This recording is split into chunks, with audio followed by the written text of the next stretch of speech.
Sejam todos muito bem-vindos e muito bem-vindas aqui no Quem é Você do Portal Hortolândia. Estamos dando continuidade à nossa série de entrevista para eleições 2022 e hoje temos a honra de receber Érica Hilton. Érica, seja muito bem-vindas aqui no Quem é Você. Muito obrigada, Madalena, pelo espaço e pela oportunidade de falar um pouco aqui com a audiência. Essa entrevista é muito esperada pelos moradores e as pessoas que acompanham a gente aqui na cidade de Hortolândia.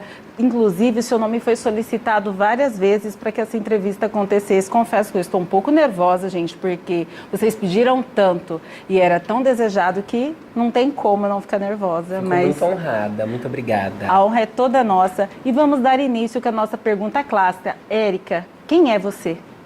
Bom, eu sou Érica Hilton, vereadora na cidade de São Paulo, fui a mulher mais bem votada do país nas últimas eleições, presidente da Comissão de Direitos Humanos e também presidi a primeira CPI que investigou a violência praticada contra as pessoas trans. Sou ativista dos direitos humanos, das causas feministas, dos direitos da população negra e da comunidade LGBT. Vim de uma cidade da região metropolitana de São Paulo e estou aí tentando também ser uma voz e uma contribuidora para a reconstrução desse país. Sou alguém que acredita na luta, que acredito na democracia, que acredito na equidade e nos direitos sociais.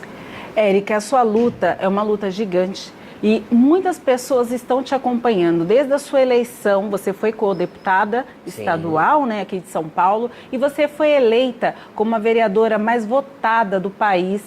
Como que foi isso para você? Porque a sua trajetória não foi assim, chegar na política, primeira eleição e pronto. Como que se deu a Érica disputando política, se vendo como sujeito político? Bom, a minha história é marcada pela abjeção, pelo abandono. Eu fui expulsa de casa muito cedo, com 14 anos de idade, tendo que viver nas ruas, viver da prostituição, né? Viver todos aqueles horrores impostos por aquilo e vivendo aquela realidade desumana, abjeta, tendo sido eu criada num lar tão amoroso, tão cuidadosa, eu percebia que aquilo fazia parte de um projeto político contra as mulheres, contra a negritude, contra as pessoas trans e travestis no Brasil e que eu precisava ocupar a política para fazer a diferença na vida das pessoas, na minha vida, na vida da minha comunidade, mas não só, na vida de todo mundo, que automaticamente se beneficia com isso. Então, a partir desse momento, eu começo a entender, quando eu sou resgatada de novo pela minha família, pela minha mãe, e eu tenho a oportunidade de ir para a escola, ingresso na universidade pública, e começo a entender melhor sobre política e militância, eu percebo que eu era uma voz necessária e importante na defesa de um país sem miséria, sem fome, sem pobreza, sem desigualdades. E que eu poderia, através da minha história, através das minhas bagagens, através da minha visão de política e de mundo, ser uma porta-voz importante nas esferas institucionais para promover um país melhor para todos os indivíduos. E foi dessa maneira que eu comecei a ingressar na universidade, na política. Eu ingresso primeiro na vida, nas disputas políticas, através dos movimentos estudantis, né? E aí no movimento estudantil é onde eu vou estruturando a minha militância, o meu ativismo e chego em 2018 para o cargo de co-deputada, que foi o primeiro mandato coletivo do estado de São Paulo, e posteriormente vou me eleger como vereadora na cidade de São Paulo. Sendo a vereadora mais eleita, não diria mais eleita, gente, mas a mais votada em toda a história, porque 170 mil votos em torno... 50 mil, mais de 50 mil. Uau. 50 mil e alguma coisa. Foi uma votação extremamente a mais votada de todo o país. Expressivíssima na cidade de São Sim. Paulo, e há um clamor por essa sua candidatura a deputada federal. Você não sente uma responsabilidade gigante sobre os seus ombros representar tantas pessoas, e a maioria juventudes, LGBT, a negritude que é tão pouco representada, e de repente você se vê uma jovem com uma carga gigante, precisando falar com muita gente? Esse peso é pesado ou a Érica aguenta? A Érica aguenta. É pesado, mas a Érica aguenta, porque eu já aguentei tantas coisas na minha vida que eu consegui também desenvolver uma estrutura que me desse condição de suportar esses pesos. É claro que eu sei do tamanho da responsabilidade que eu tenho diante das pessoas que confiaram os votos dela em mim em 2020, isso, 2020, fazem 2 anos exatamente, Sim. 2020, e aquelas que irão confiar os votos delas em mim agora em 2022 para a Câmara Federal. Eu sei que eu tenho um papel importantíssimo, que é de levar a voz daquelas e daqueles que nunca puderam ter voz, que nunca puderam falar, porque sempre foram esmagados por uma política de silenciamento, de apagamento, momento de violação de direitos, e quando eu digo isso, eu não estou falando só da negritude, eu não estou falando só das LGBTs. Eu quero e serei uma deputada para o país, para a cidade de São Paulo, né? Pensando e promovendo política que possa resolver os problemas estruturais do nosso país, que é claro, perpassa pela vida das mulheres, das LGBTs, mas também perpassa pela vida das crianças, dos homens, dos idosos e da população como um todo. A responsabilidade é grande, o peso pesa sim, mas eu tenho certeza que, inclusive vendo a minha atuação como vereadora, serei capaz de levar adiante e entregar um belíssimo trabalho para o Brasil após os 4 anos de mandato, se assim as pessoas quiserem e eu me eleger a deputada federal. São Paulo tem uma Câmara Municipal bastante complicada e normalmente os vereadores de São Paulo ficam só na esfera São Paulo. A Érica, ela extrapolou todo o interior, toda a capital e, dizendo melhor, todo o Brasil já conhece a Érica. Você esteve no Roda Viva e você falou muito e falou muito bem, principalmente sobre os marginalizados, sobre as pessoas que não se sentiam representadas no meio político. E quando você vem, você ecoa uma voz que se tornou extremamente gigante para essas pessoas que não tinham voz. Essa aceitação do público, inclusive da classe artística referente à Érica, você dá a toda a vivência e a todo o seu trabalho, toda a história que você fez? Dou a minha vivência, dou o meu trabalho, mas também atribuo isso à minha capacidade de diálogo, à minha capacidade de construção, à capacidade de romper com as bolhas. Porque muitas vezes a pessoa que pode ver essa entrevista pode pensar, mas eu não sou negra, eu não sou trans, eu não sou mulher. Nós estamos pensando um país para todo mundo. Provavelmente essa pessoa já teve um problema com o emprego, já teve um problema com más qualidades na educação, com más qualidades no serviço público. Eu acho que essa adesão ao meu nome, à minha imagem, é porque eu não quero e não farei e nunca fiz uma política de nicho, uma política de gueto, uma política para um grupo só. Eu entendo que o papel de um político é representar os interesses da sociedade, é representar os interesses, inclusive, daquelas pessoas que não os elegeram, mas que vivem dentro daquela cidade, que vivem dentro daquele estado. Então eu acho que essa capacidade de conseguir enxergar o todo, conseguir enxergar o completo, é o que faz com que as pessoas tenham simpatia por mim. E a classe artística, como você coloca, reconheça a importância disso na política. A política ainda hoje, em especial nos interiores, é um lugar que é tomado por aquela velha máxima do político que aparece apenas de 4 em 4 anos, que oferece a cesta básica, que oferece o tijolo. E nós estamos propondo uma política onde as pessoas possam comprar a sua própria comida, onde as pessoas tenham condições de andar com as suas próprias pernas, onde as pessoas se vejam representadas e se sintam também participando da política. É disso que nós estamos falando e eu acho que é isso que faz com que a minha imagem seja bem recebida e tenha conseguido extrapolar as barreiras da municipalidade, né? Sair da cidade e se transformar, como muitas vezes eu já ouvi me chamarem de vereadora do Brasil. E eu tenho muito orgulho e muita honra de ser chamada de vereadora do Brasil. Érica, agora como proposta para deputada federal, a gente queria que você falasse um pouquinho, já vou resumir, educação, saúde e segurança pública.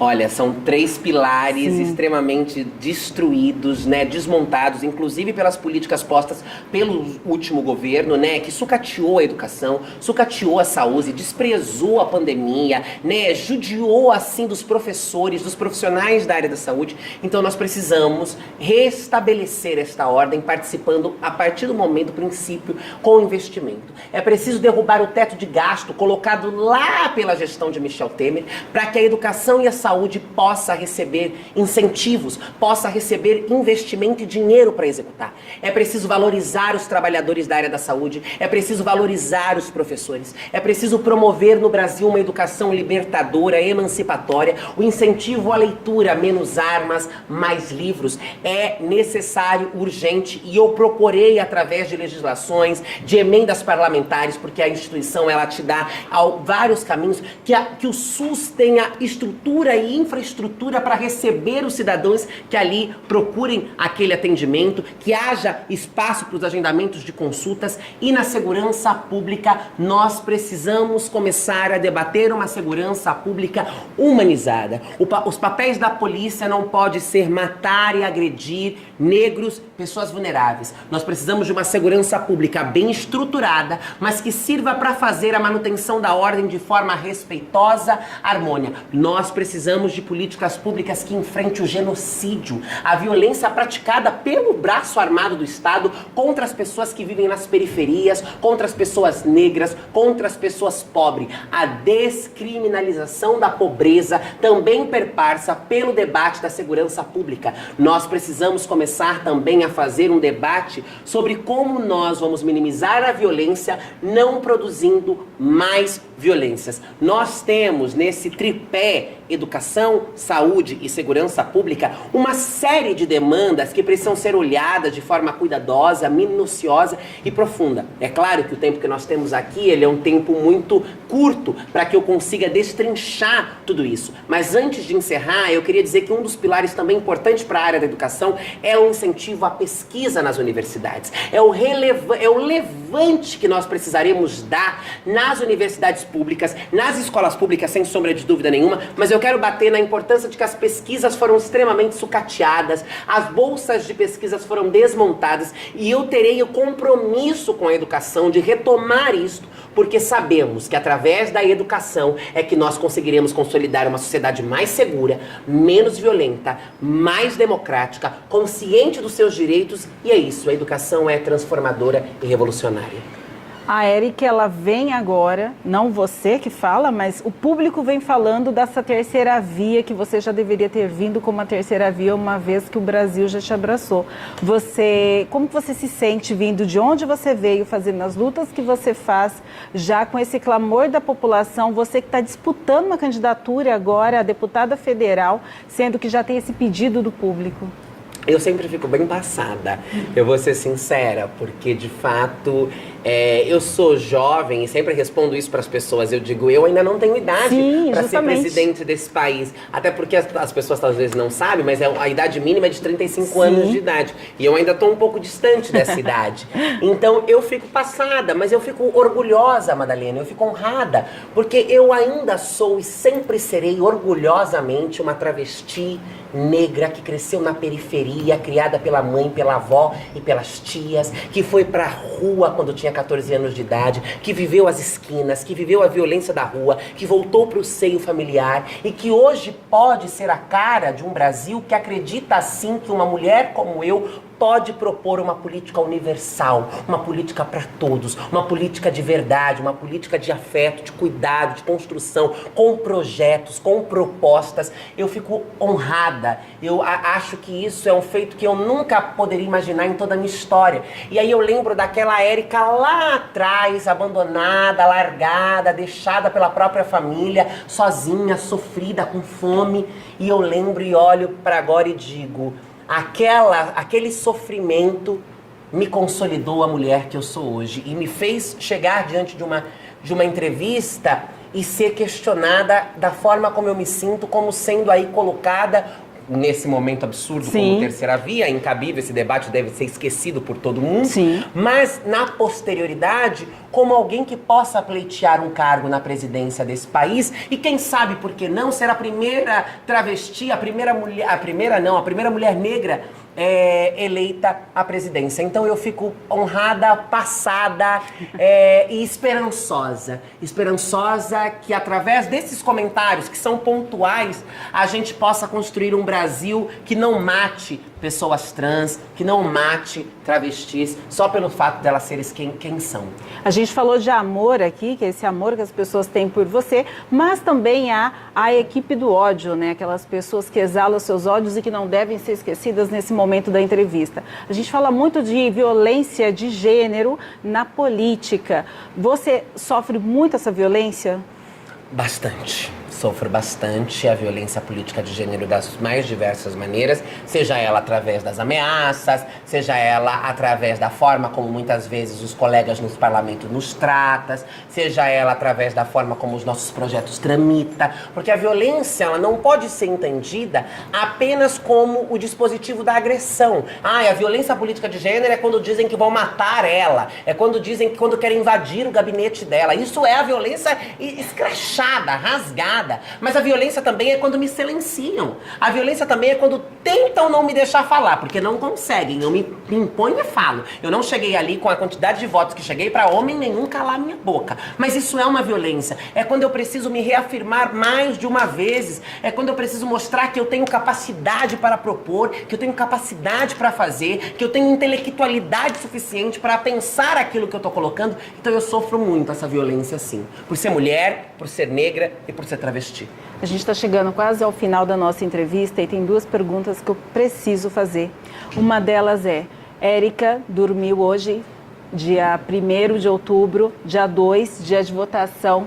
Tá aí Érica Hilton sendo eleita a primeira deputada federal trans do Congresso. Érica, preparada para esse povo?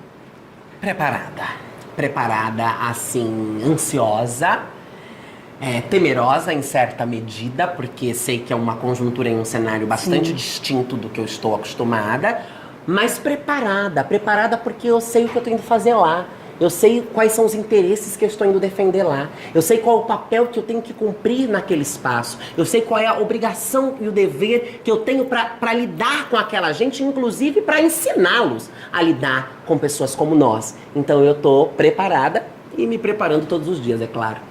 Érica, por favor, deixa os seus contatos aqui para quem está nos seguindo, um recado para os seus eleitores. O seu número é 5070, então, por favor, fale com eles. Quero te agradecer primeiro pela condução da entrevista, pelo espaço, agradecer o público que acompanha, dizer que sim, meu número é 5070, para que a gente possa refundar esse país através de um projeto democrático, popular, trabalhador, socialista, porque é nisso que nós acreditamos e é isso que nós queremos. Você que muitas vezes possa olhar para mim e pensar, mas eu não me identifico porque eu sou uma candidata a deputada federal, que chegarei lá e farei política para o país, propostas e projetos para a saúde, para a educação, para a cultura, para a segurança pública, para o transporte, e tenho certeza que essas camadas interferem na sua vida. Você sabe o que é o preço do gás, da luz, da passagem, o que é não conseguir um atendimento. Então não olhem para as minhas propostas e para a minha candidatura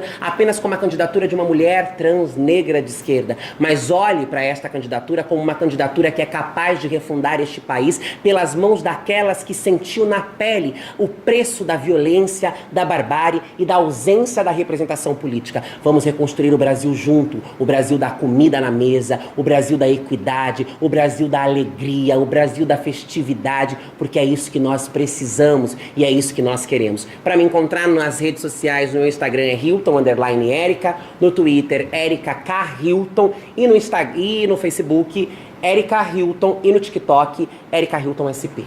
Érica, agradeço. Muito obrigada, boa sorte na sua Eu candidatura. Um grande abraço e até a próxima quarta-feira.